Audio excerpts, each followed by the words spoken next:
chaque jour nga ne kër gu rafet bii sama yaay laa ko yéene wala oto bii wala alal bii samay wéjur laa ko yéene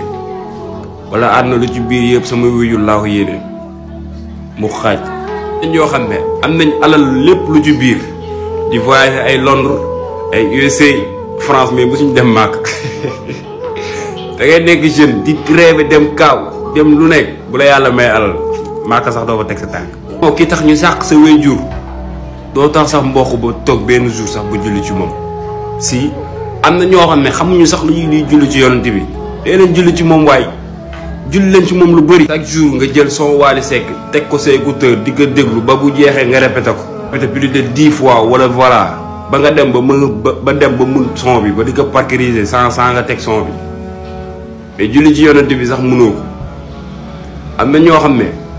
seen wax ci yonent bi fii la yam mais ëllëg duñ ko gis sax. duñ ko mus a gis parce que duñu toog ba seen xel nekk ci duñu toog ba sax di julli ci ñoom am na ñoo xam ne mosuñu julli ci moom te xamuñu sax fi ñuy jullee ci yonent bi tey laa xool nag ñoo xam ne xam nañ ni ñuy jullee ci yonent bi waaw wala déet.